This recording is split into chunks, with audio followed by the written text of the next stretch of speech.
হ্যাঁ, চাষবাস করি তো। তাহলে এখানে আপনি কি নিয়ে পড়ছেন? কেমন আছেন শ্যামল স্যার? আরে টপার যে। সবার সামনে আপনি আমাকে এভাবে টপার বলে ডাকবেন?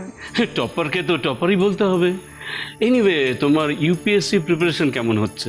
চলছে, ভালোই চলছে। আমি এখানে একটা বই খুঁজতে এসেছি, শেখরদা আমাকে সাজেস্ট করলো। আপনিও যদি আমাকে কিছু বই সাজেস্ট করে দেন খুব ভালো হয়। অবশ্যই, ওই রাকে অনেক বই আছে, চলো। হ্যাঁ। ওস্তাদ, এই একদম আস্তে, একদম চেঁচাবি না। ওস্তাদ, তুমি প্রথমবার লাইব্রেরিতে এসছো, কিন্তু হ্যাঁ এখানে কিছু নিয়ম কানুন আছে, বুঝেছো? এখানে জোরে কথা বলা যায় না, মানে যারা পড়ে না তারা বিরক্ত হয়, বুঝেছো? সেগুলো জেনে আমি কি করব? আমি কি রোজ রোজ পড়াশোনা করতে আসবো নাকি?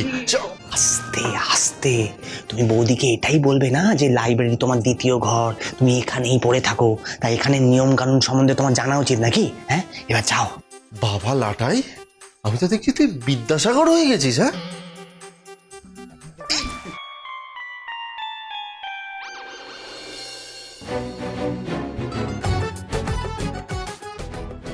স্নেহা, হ্যাঁ এদিকে এসো। হ্যাঁ।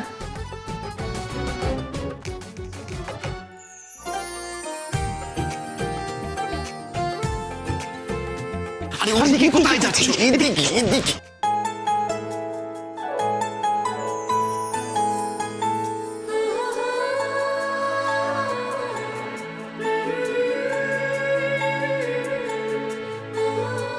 এই বৌদি তো পুরো বই পোকারে। হ্যাঁ লাটাই, হ্যাঁ, ওস্তাদ কি আর এমনি এমনি পছন্দ করেছে রে? কিন্তু এই রোস্তাতে কিন্তু বইয়ের সাথে কোনো দূর কোনো সম্পর্ক নেই। আরে যার যেটা কম থাকে সে তো সেটাই চায় না। ঠিক বলেছিস ভাই। এই যে তোর যেরকম রিফিলের মতো চেহারা, তোর একটা ওই বলপেনের মতো গোল ছোল একটা মেয়ে দরকার।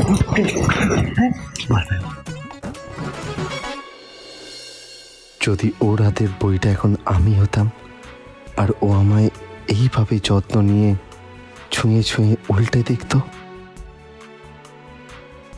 তুমি তো পুরো কাঁদ গো, একবার কথা বলবে নাকি? হ্যাঁ, হ্যাঁ।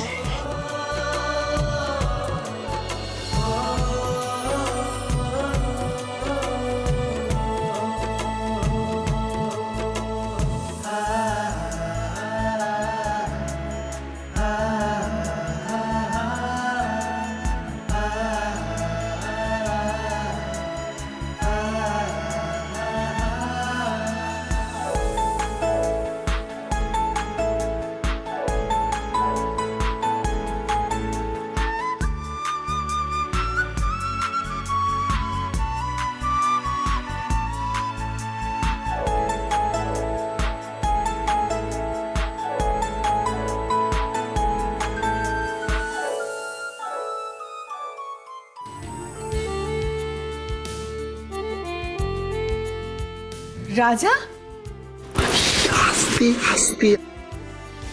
সরি, আপনি এখানে? আপনি এখানে কি করছেন?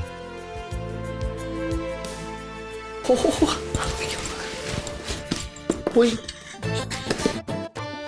কিন্তু আপনি চাষবাসের কাজ করেন তাই না? হ্যাঁ, চাষবাস করি তো। তাহলে এখানে আপনি কি নিয়ে পড়ছেন?